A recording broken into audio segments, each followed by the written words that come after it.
മലയാളികളായ വിനോദസഞ്ചാരികളോട് അഭ്യർത്ഥിക്കാനുള്ളത് ഇപ്പോൾ തൽക്കാലം ഉത്തരാഖണ്ഡ് അതുപോലെ തന്നെ ഹിമാചൽ പോലെയുള്ള പ്രദേശങ്ങളിലേക്കുള്ള യാത്ര ഒഴിവാക്കണം. അവർ നേരത്തെ തീരുമാനിച്ചിട്ടുണ്ടെങ്കിൽ അവിടുത്തെ സ്ഥിതി അപകടകരമാണ്. ഹിമാചൽ പ്രദേശിലെ മഴക്കെടുതിയിൽ ജീവൻ നഷ്ടമായവരുടെ എണ്ണം 82 കാണാതായ 31 പേർക്ക് വേണ്ടിയുള്ള തിരച്ചിൽ തുടരുകയാണ്. മൺസൂൺ ശക്തി പ്രാപിച്ചതോടെ ഗുജറാത്തിലും ഡൽഹിയിലും മഹാരാഷ്ട്രയിലും രാജസ്ഥാനിലും അടക്കം ആളുകൾ പ്രതിസന്ധി നേരിടുകയാണ്.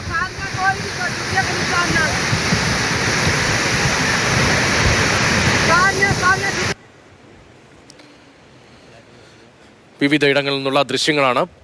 ഹിമാചൽ പ്രദേശിലാണ് വലിയ പ്രതിസന്ധിയുള്ളത്. മരണസംഖ്യ 82 ഉയർന്നു എന്നതാണ് സർക്കാർ വൃത്തങ്ങൾ നൽകുന്ന ഏറ്റവും ഒടുവിലത്തെ ഔദ്യോഗികമായ വിവരം. അതേസമയം കാണാതായ 31 പേർക്ക് വേണ്ടിയുള്ള തിരച്ചിൽ തുടരുകയാണ്. മൺസൂൺ ശക്തി പ്രാപിച്ചതോടെ മറ്റിടങ്ങളിലും ഉത്തരേന്ത്യയിൽ ഗുജറാത്തിലും ഡൽഹിയിലും മഹാരാഷ്ട്രയിലും രാജസ്ഥാനിലും ഉൾപ്പെടെ പ്രതിസന്ധി നേരിടുകയാണ്. ഹിമാചൽ പ്രദേശിലാണ് വിവിധയിടങ്ങളിലെ മഴക്കെടുതിയുടെ ഉൾപ്പെടെ ദൃശ്യങ്ങൾ വരുന്നത്. മേഘവിസ്ഫോടനങ്ങൾ തുടർച്ചയായി ഉണ്ടാകുന്ന ഗൗരവതരമായ സാഹചര്യം. അർജുൻ പീതാംബരൻ ചേരുന്നുണ്ട്. അർജുൻ, ഹിമാചലിലല്ലേ വലിയ പ്രതിസന്ധി ഇങ്ങനെ തുടരുന്നത്? അവിടുത്തെ ദൃശ്യങ്ങളൊക്കെ കാണുമ്പോൾ അന്തരീക്ഷം അല്പം ഭയാനകമാണ് എന്ന് ആർക്കും മനസ്സിലാകുന്നതാണ്. ഇന്നത്തെ സ്ഥിതി എങ്ങനെയാണ്? സർക്കാർ എന്തൊക്കെ വിവരങ്ങൾ ഔദ്യോഗികമായി നൽകുന്നുണ്ട്? ഒപ്പം നിരവധി റോഡുകൾ തകർന്നതിനെ തുടർന്ന് അടച്ചിടുകയും മറ്റും ചെയ്തല്ലോ. ഗതാഗതം ഭാഗികമായെങ്കിലും പഴയപടിയിലേക്ക് എത്തിക്കാനായിട്ടുണ്ടോ? രതീഷ്, ഇന്നത്തെ ദിവസത്തെ കാര്യം നോക്കിക്കഴിഞ്ഞാൽ കഴിഞ്ഞ ദിവസങ്ങളെ അപേക്ഷിച്ച് മഴ അല്പം മാറി നിൽക്കുന്നുണ്ട്. അതുകൊണ്ട് തന്നെ ഈ ദുരിതാശ്വാസ പ്രവർത്തനങ്ങൾ അതുപോലെ തന്നെ മറ്റ് രക്ഷാപ്രവർത്തനങ്ങളെല്ലാം കുറച്ചുകൂടി വേഗത്തിലാക്കാൻ സാധിക്കുന്നുണ്ട് എന്നുള്ള കാര്യമാണ് സംസ്ഥാന സർക്കാർ അവസാനമായി, ഹിമാചൽ പ്രദേശ് സർക്കാർ അവസാനമായി പുറത്തുവിട്ട വിവരമെന്ന് പറയുന്നത്. ഇപ്പോഴും 31 പേരെയാണ് കണ്ടെത്താനുള്ളത്. ഈ മണ്ഡി അതുപോലെ തന്നെ കുളു, ഷിംല തുടങ്ങിയ ജില്ലകളിലാണ് ഏറ്റവും കൂടുതൽ ഈ മഴക്കെടുതി ബാധിച്ചിരിക്കുന്നത്. മാത്രമല്ല 29 മിന്നൽ പ്രളയങ്ങൾ ഉണ്ടായിരിക്കുന്നു, 19 മേഘവിസ്ഫോടനങ്ങൾ ഉണ്ടായിരിക്കുന്നു. അതെല്ലാം കഴിഞ്ഞ ഒരു 2 ആഴ്ചത്തെ കാലത്താണ് ഇത്രയും രൂക്ഷമായിട്ടുള്ള അവസ്ഥ ഉണ്ടായതും ഈ 82 പേരെന്നുള്ള മരണസംഖ്യ വന്നിരിക്കുന്നത്. പക്ഷേ ഈ കാണാതായിട്ടുള്ളവരെ സംബന്ധിച്ച് ആശങ്ക നിലനിൽക്കുന്നുണ്ട്. ഒരുപക്ഷെ ഇനിയും മരണനിരക്ക് വർദ്ധിക്കുമെന്നുള്ള ആശങ്ക നിലനിൽക്കുന്നുണ്ട്. ഈ ചെറിയ റോഡുകളാണ് കൂടുതലും തകർന്നിരിക്കുന്നത്. 269 എന്ന് പറയുമ്പോഴും പലയിടത്തും ചില ടൗണുകളിൽ നിന്നും മറ്റ് ടൗണുകളിലേക്കെല്ലാം തന്നെ കണക്ട് ചെയ്യുന്ന ചില റോഡുകളൊക്കെയാണ് ഭാഗികമായി തകർന്നിരിക്കുന്നത്.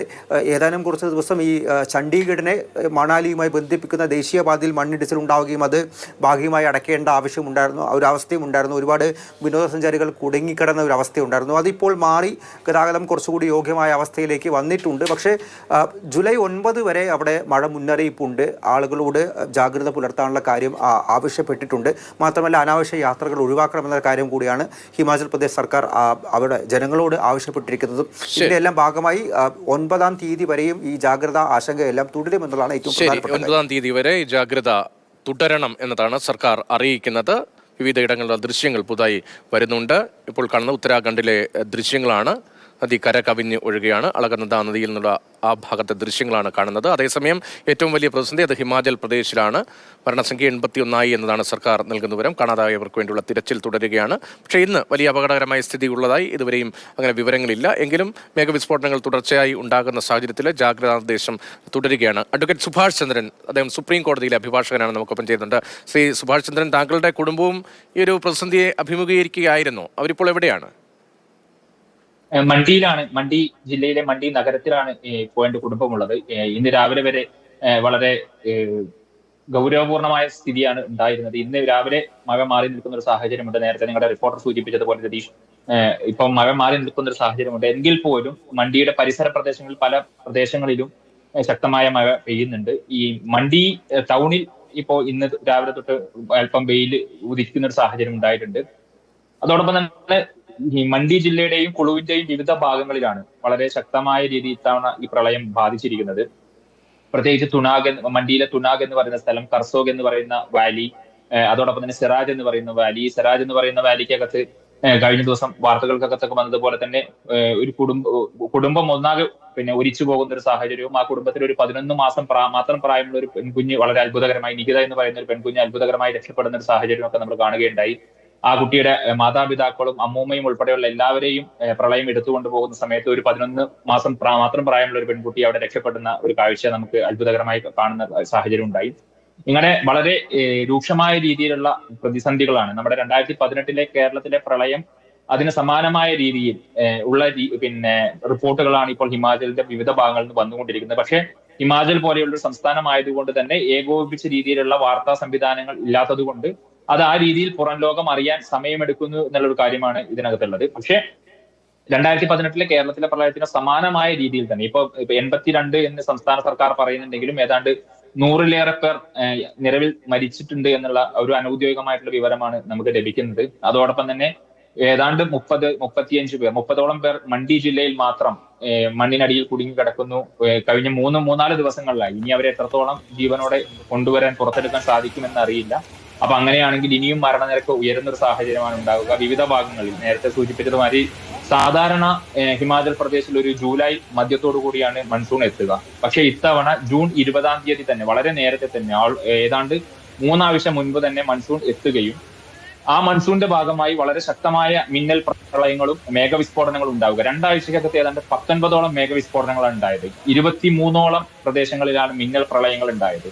ഈ നമ്മുടെ നാട്ടിൽ മഴ പെയ്യുന്നത് പോലെയല്ല, സമതല പ്രദേശത്ത് മഴ പെയ്യുന്നത് പോലെയല്ല, ഇത്തരത്തിൽ മലനിരകൾ നിൽക്കുന്ന മേഖലയ്ക്കകത്ത് മിന്നൽ പ്രളയങ്ങളോ അല്ലെങ്കിൽ മേഘവിസ്ഫോടനങ്ങളോ ഉണ്ടാകുന്ന സമയത്ത് ഒരു മലയുടെ താഴ്വാരം ആകെ അല്ലെങ്കിൽ ആ മേഖലയ്ക്കകത്തുള്ള വീടുകളും ഗ്രാമങ്ങളും ആകെ ഒന്നിച്ച് കുത്തിയൊലിച്ചു പോകുന്ന ഒരു സാഹചര്യമാണ് ഇവിടെ കാണാൻ വേണ്ടി നമുക്ക് സാധിക്കുന്നത്. അത്തരത്തിൽ വളരെ രൂക്ഷമായ വലിയ പ്രതിസന്ധികളാണ് ഈ ഹിമാചലിലെ ഭയപ്പെടുത്തുന്ന ദൃശ്യങ്ങളാണ്. നമുക്ക് പരിചിതമല്ലാത്ത തരത്തിലുള്ള ദൃശ്യങ്ങളാണ്. അവിടുത്തെ ഒരു ഭൂമി ശാസ്ത്രപരമായ പ്രത്യേകതകളും ഒക്കെ നമുക്ക് അറിയുന്നതുമാണ്. ഇങ്ങനെ വലിയ തോതിൽ ഒരു പ്രതിസന്ധി ഉണ്ടാകുമെന്ന മുന്നറിയിപ്പ് നേരത്തെ ഉണ്ടായിരുന്നു. താങ്കളുടെ കുടുംബം അവിടെ തന്നെയാണോ അതോ ഈ സമീപകാലത്ത് അവിടേക്ക് പോയപ്പോഴാണ് ആ സമയത്ത് അപകടകരമായ തോതിൽ അവിടെ മഴ ഉൾപ്പെടെയുള്ള പ്രശ്നങ്ങളിലേക്ക് മാറുകയായിരുന്നു? അല്ല, ഞാൻ വിവാഹം കഴിച്ചിരിക്കുന്നത് ഹിമാചൽ പ്രദേശിൽ നിന്നാണ്. എന്റെ ഭാര്യ അവിടെ കോളേജ് അധ്യാപികയായി മണ്ഡി കോളേജിനകത്ത് വല്ലം ഗവൺമെന്റ് കോളേജ് എന്ന് പറയുന്ന കോളേജിനകത്തെ അധ്യാപികയാണ്.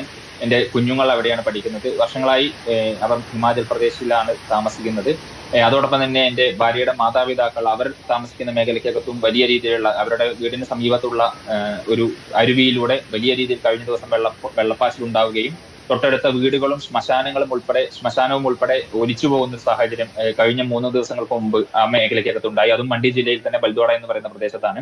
ഇത്തരത്തിൽ ഈ പറയുന്ന വലിയ മിന്നൽ പ്രളയങ്ങളും അത്തരത്തിലുള്ള വെള്ളപ്പാച്ചിലും ഉണ്ടാകുന്ന സമയത്ത് വീടുകൾക്കും ജനങ്ങൾക്കും ഉണ്ടാകുന്ന നാശനഷ്ടത്തോടൊപ്പം തന്നെ ഈ വലിയ രീതിയിൽ ഇത് ജനജീവിതത്തെയും ബാധിച്ചിട്ടുണ്ട്. അവിടെയുള്ള വൈദ്യുതി സംവിധാനങ്ങൾ ആകെ താറുമാറായിട്ടുണ്ട്. അതോടൊപ്പം ജലവിതരണ സംവിധാനം നമ്മുടെ നാട്ടിലെ പോലെയല്ല. നമ്മുടെ നാട്ടിലാണെങ്കിൽ ഓരോ വീടുകൾക്കും കിണറുണ്ടായിരിക്കും, അതല്ലെങ്കിൽ അതിനുള്ള കുടിവെള്ള സംവിധാനങ്ങൾ ഉണ്ടായിരിക്കും. പക്ഷെ അവിടെ പൂർണ്ണമായും ജലവിതരണം പൈപ്പ് ലൈനിലൂടെയാണ്. ഈ പൈപ്പ് ലൈനുകൾ ആകെ തകരുന്ന സാഹചര്യം. ഞങ്ങൾക്ക് 3 ദിവസത്തോളം വെള്ളം ലഭിച്ചിരുന്നില്ല. ഇന്നലെയാണ് 1 മണിക്കൂറോളം, പിന്നീട് 3 ദിവസങ്ങൾക്ക് ശേഷം 1 മണിക്കൂറോളം വെള്ളം ലഭിക്കുന്നത്. അത് നിരന്തരമായ പരാതിയെ തുടർന്ന് നിരന്തരമായി ഞങ്ങൾ ബന്ധപ്പെട്ടതിനെ തുടർന്ന് അത് നമുക്ക് സർക്കാർ സംവിധാനങ്ങളെയോ അല്ലെങ്കിൽ തൊഴിലാളികളെയോ കുറ്റപ്പെടുത്താൻ സാധിക്കില്ല. എല്ലാ സംവിധാനങ്ങളും ഈ വെള്ളപ്പൊക്കത്തിനകത്ത് ഒലിച്ചു പോയിരിക്കുന്ന സാഹചര്യമാണുള്ളത്. പക്ഷെ ഇതുകൊണ്ട് ജനങ്ങൾ കുടിവെള്ളം ഉൾപ്പെടെ ലഭ്യമാകാതെ വലിയ രീതിയിലുള്ള ദുരിതം അനുഭവിക്കുന്ന ഒരു സാഹചര്യത്തിലൂടെയാണ് കടന്നുപോയിക്കൊണ്ടിരിക്കുന്നത്. ആ രീതിയിൽ വൈദ്യുതിയിലെ ഇതിനകത്ത് വലിയ പ്രശ്നമുണ്ട്. നേരത്തെ നിങ്ങളുടെ റിപ്പോർട്ടർ സൂചിപ്പിച്ചതാണ്ട് 260ഓളം റോഡുകൾ തകർന്നു എന്ന് പറഞ്ഞത്. അത് സർക്കാരിന്റെ ഔദ്യോഗിക കണക്കാണ്. ഏതാണ്ട് 500-ലധികം ചെറിയ റോഡുകളാണ്. 500-ലധികം സംസ്ഥാനത്തിന്റെ വിവിധ ഭാഗങ്ങളിൽ റോഡുകൾ തകർന്നിട്ടുണ്ട് എന്നുള്ളൊരു വിവരമാണ് നമുക്ക് ലഭിക്കുന്നത്. അതോടൊപ്പം തന്നെ 100 കണക്കിന് ട്രാൻസ്ഫോമറുകൾ, അതോടൊപ്പം 100 കണക്കിന് ജലവൈദ്യുത വിതരണ സംവിധാനങ്ങൾ, അങ്ങനെ പാലങ്ങൾ, 100 കണക്കിന് പാലങ്ങൾ, ചെറുതും വലുതുമായിട്ടുള്ള പാലങ്ങൾ തകർന്നിട്ടുണ്ട്. അങ്ങനെ ഒരു സംസ്ഥാനത്തിന്റെ കണക്ടിവിറ്റിയെ ആകെ ബാധിക്കുന്ന തരത്തിൽ, അവിടുത്തെ ജനജീവിതത്തെ ആകെ ബാധിക്കുന്ന തരത്തിലേക്ക് ഈ പ്രളയം മാറുന്നു. നമ്മുടെ മറ്റു പ്രദേശങ്ങളിൽ, നമ്മളിപ്പോ ലോകത്തിന്റെ മറ്റു പ്രദേശങ്ങളിൽ നിന്ന് കാണുന്ന പോലെ കഴിഞ്ഞ ദിവസം ടെക്സാസിനകത്ത്, അമേരിക്ക പോലെയുള്ള ഒരു നഗരത്തിനകത്ത്, ഒരു രാജ്യത്തിനകത്ത് ഉണ്ടാകുന്ന പ്രളയത്തെ പോലും വളരെ ആശങ്കയോടുകൂടി ലോകരാജ്യങ്ങൾ കാണുന്ന സമയത്ത് നമ്മുടെ നാട്ടിനകത്തും ഈ പറയുന്ന ഇത്തരത്തിലുള്ള കാലാവസ്ഥാ വ്യതിയാനത്തിന്റെ ഭാഗമായി കേരളം 2 വർഷം മുമ്പ് അഭിമുഖീകരിച്ചതാണ്. ഈ വർഷത്തെ ഈ സാഹചര്യം ഇനി അങ്ങനെ ആകരുതേ എന്ന് നമ്മൾ ആഗ്രഹിക്കാം.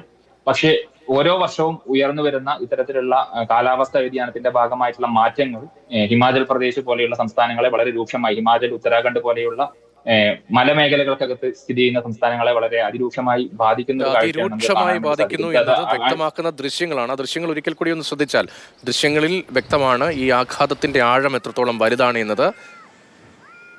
ഹിമാചൽ പ്രദേശിലാണ് വലിയ അപകടകരമായ സാഹചര്യമുള്ളത്.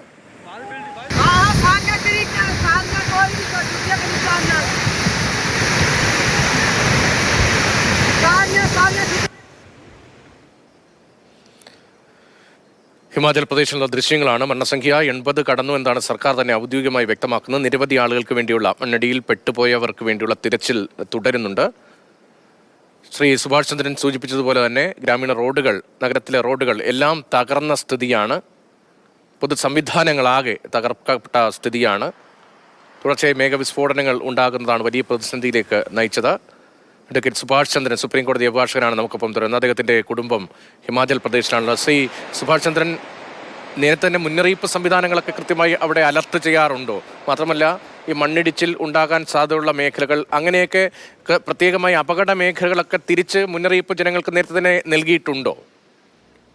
അത്തരമൊരു സംവിധാനങ്ങളൊന്നും ഉണ്ടായിരുന്നില്ല എന്നുള്ളതാണ് ഏറ്റവും ദൗർഭാഗ്യകരമായ സാഹചര്യം. അത് നമുക്ക് ഇത്തരത്തിലുള്ള കാലാവസ്ഥ വ്യതിയാനം വരുന്ന സമയത്ത് അത്തരം സംവിധാനങ്ങൾ എത്രത്തോളം ശാസ്ത്രീയമായി പ്രായോഗികമായി പ്രവർത്തിക്കുന്നു എന്നുള്ളത് നമ്മൾ വീണ്ടും പുനരാലോചിക്കേണ്ട ഒരു കാര്യമാണ്.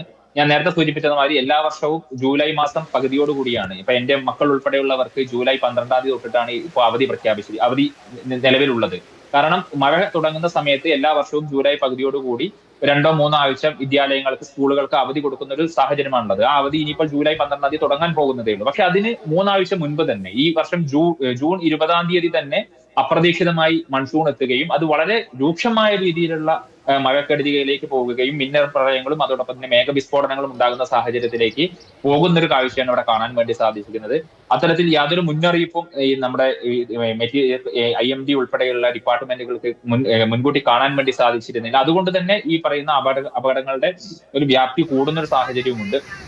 ഇപ്പോ സംസ്ഥാന ദുരിതാശ്വാസ സേനയും അതോടൊപ്പം തന്നെ NDRF ഉൾപ്പെടെയുള്ള സംഘങ്ങളും വിവിധ സേനാ വിഭാഗങ്ങളും ഒക്കെ ഈ ദുരിതാശ്വാസ പ്രവർത്തനങ്ങൾക്കകത്ത് പങ്കെടുക്കുന്നുണ്ട്, വളരെ സജീവമായി പങ്കെടുക്കുന്നുണ്ട്. പക്ഷേ തുടരുന്ന മഴ പല മേഖലകൾക്കകത്തും അതിശക്തമായി, ഞാൻ നേരത്തെ സൂചിപ്പിച്ചെന്ന മാതിരി ഏതാണ്ട് കാലാവസ്ഥാ വകുപ്പിന്റെ കണക്ക് പ്രകാരം കഴിഞ്ഞ വർഷങ്ങളിൽ നിന്ന് വെച്ച് അല്ലെങ്കിൽ സാധാരണ ലഭിക്കേണ്ട മഴയിൽ നിന്ന് 1900% കൂടുതൽ മഴയാണ് ഈ വർഷം ലഭിച്ചത് എന്നുള്ളതാണ് ഈ മണ്ഡി പോലെയുള്ള പ്രദേശങ്ങൾക്കകത്ത് കാലാവസ്ഥാ വകുപ്പിന്റെ തന്നെ കണക്കുകൾ പറയുന്നത്. അപ്പോ അത് ആ ഒരു പെയ്യുന്ന മഴയുടെ കണക്ക് മാത്രം നമ്മൾ എടുത്താൽ മതി. ഇതൊരു പ്രത്യേക പ്രദേശത്ത് വലിയ രീതിയിലുള്ള മേഘവിസ്ഫോടനങ്ങളായി വരുന്ന സമയത്ത് മലഞ്ചെരുവുകളാകെ അല്ലെങ്കിൽ ആ മേഖലയ്ക്കകത്തെ ഗ്രാമങ്ങളാകെ ഒലിച്ചു പോകുന്ന ഒരു കാഴ്ച, അവിടെയുള്ള ജനങ്ങളാകെ തന്നെ ഇത് മണ്ണിനടിയിൽപ്പെട്ടു പോകുന്ന ഒരു കാഴ്ചയാണ് നമുക്ക് കാണാൻ സാധിക്കുന്നത്. അതോടൊപ്പം തന്നെ ചേർത്ത് പറയാനുള്ളത്, എല്ലാ വർഷവും എല്ലാ സീസണിലും ഈ പ്രദേശങ്ങളിലേക്ക് കേരളം ഉൾപ്പെടെയുള്ള പ്രദേശങ്ങളിൽ നിന്ന് മലയാളികളുടെ വലിയ രീതിയിലുള്ള വിനോദസഞ്ചാരികളുടെ ഒഴുക്കുണ്ടാവാറുണ്ട്. എല്ലാ കാലത്തും മണാലിയിലേക്കും കുളുവിലേക്കും ഒക്കെ വിനോദസഞ്ചാരികൾ പോകാറുണ്ട്. ഇപ്പോഴും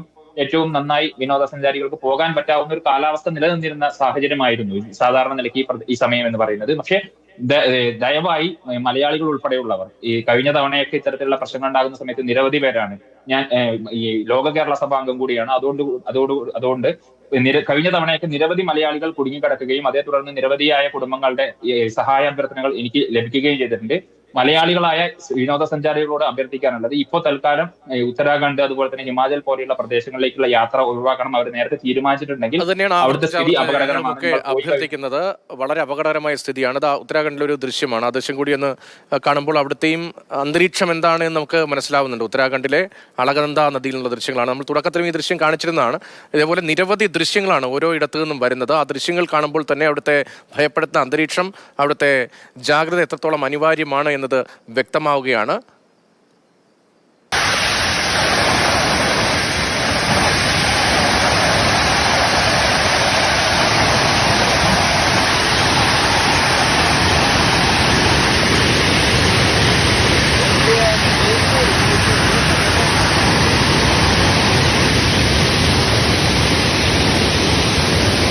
റോഡും പാലവും തകർന്നു പോകുന്ന ദൃശ്യങ്ങളാണ് നമ്മൾ കാണുന്നത്. കുത്തിയൊലിച്ച് പോവുകയാണ്. ഇതുപോലെ നിരവധി റോഡുകൾ, ഇപ്പോൾ 500-ലധികം റോഡുകളെങ്കിലും തകർന്നിട്ടുണ്ട് എന്നതാണ് കണക്ക്. സർക്കാർ തന്നെ ഔദ്യോഗികമായി 300-ലധികം റോഡുകൾ തകർന്നു എന്നതിൻ്റെ വിവരങ്ങൾ പുറത്തുവിടുന്നുണ്ട്. റോഡും പാലവുമാകെ കുത്തിയൊലിച്ച് ഒഴുകിപ്പോയ ദൃശ്യങ്ങളാണ്, തകർന്നതിൻ്റെ ദൃശ്യങ്ങളാണ് ഈ കാണുന്നത്.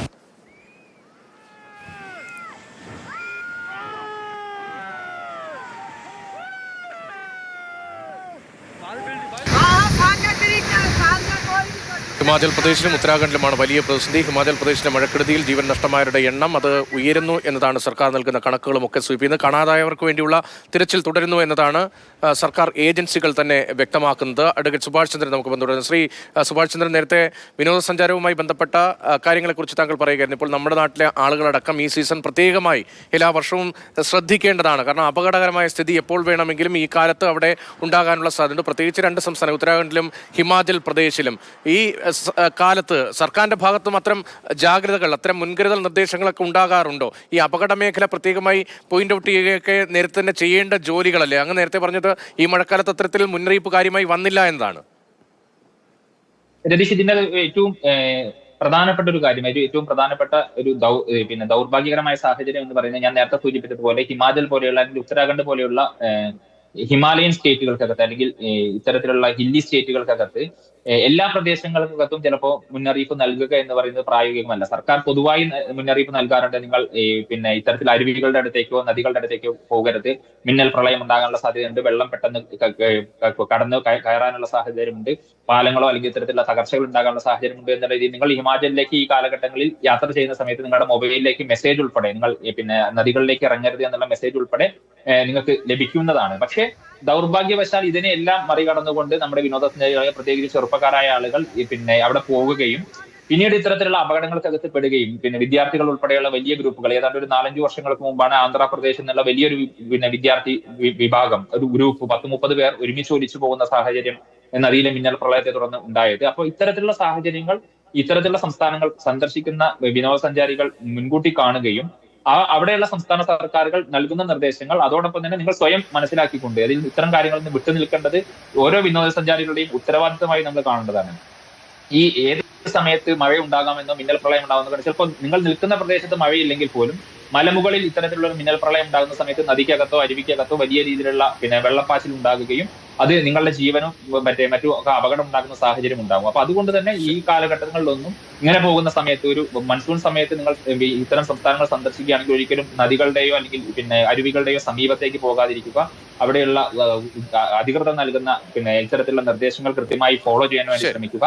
പരമാവധി ഈ കാലഘട്ടങ്ങളിൽ മഴക്കാലത്ത് ഇത്തരത്തിലുള്ള സംസ്ഥാനങ്ങളിലേക്കുള്ള യാത്രകൾ ഒഴിവാക്കാൻ വേണ്ടി ശ്രമിക്കുക. കാരണം അവിടെ പോയി കുടുങ്ങിക്കഴിഞ്ഞാൽ ചിലപ്പോൾ ആഴ്ചകളായിരിക്കും നിങ്ങൾക്ക് അവിടെ താമസിക്കേണ്ടി വരിക. അവിടെ വളരെ ദുരിതപൂർണമായിട്ടുള്ള ഭക്ഷണം ഉൾപ്പെടെയുള്ള കാര്യങ്ങൾക്കകത്തും അല്ലെങ്കിൽ നിങ്ങൾക്ക് തിരിച്ചു വരുന്നതിനകത്ത് വലിയ ദുരിതങ്ങൾ അനുഭവിക്കേണ്ട സാഹചര്യം ഉണ്ടാകും. പിന്നീട് അവരുടെ കുടുംബങ്ങളും അതോടൊപ്പം തന്നെ നാട്ടിൽ നിന്നുള്ള വലിയ സമ്മർദ്ദങ്ങളും ഒക്കെ സംസ്ഥാന സർക്കാരിന്റെ ഒക്കെ ഭാഗത്ത് നിന്ന് സമ്മർദ്ദങ്ങളൊക്കെ ഉണ്ടാകുന്നത് നമ്മൾ കാണുന്നതാണ്. അപ്പൊ അത്തരം സാഹചര്യങ്ങൾ ഒഴിവാക്കാൻ വേണ്ടി ഇത്തരം സമയങ്ങളിൽ ഈ യാത്രകൾ പരമാവധി ഒഴിവാക്കുക. ഇത് കഴിഞ്ഞിട്ട് ഒരു ഓഗസ്റ്റ് മാസത്തിന് ശേഷമുള്ള നല്ല കാലാവസ്ഥയ്ക്കകത്ത് നല്ല അന്തരീക്ഷത്തിനകത്ത് നിങ്ങൾക്ക് യാത്രകൾ തുടരാവുന്നതാണ്.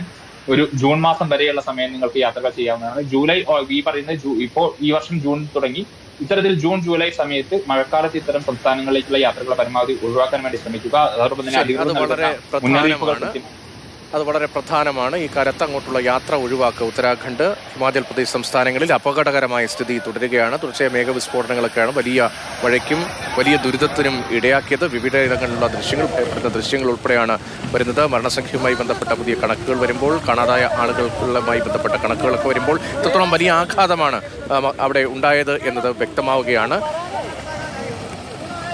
യാത്ര പോകുന്നവർ പ്രത്യേകമായി ഈ കാലത്ത് ശ്രദ്ധിക്കുക എന്നതാണ് പൊതുവിൽ പറയാൻ കഴിയുന്ന കാര്യം. അഡ്വക്കേറ്റ് സുഭാഷ് ചന്ദ്രനാണ്, സുപ്രീം കോടതി അഭിഭാഷകനാണ്. അദ്ദേഹത്തിന്റെ കുടുംബം ഹിമാചൽ പ്രദേശിലാണ്. അവിടുത്തെ ഒരു സാഹചര്യം എന്താണ് എന്ന പൊതുചിത്രം വ്യക്തമായി തന്നെ പ്രേക്ഷകരിലേക്ക് എത്തിച്ചത്. നന്ദി ശ്രീ അഡ്വക്കേറ്റ് സുഭാഷ് ചന്ദ്രൻ.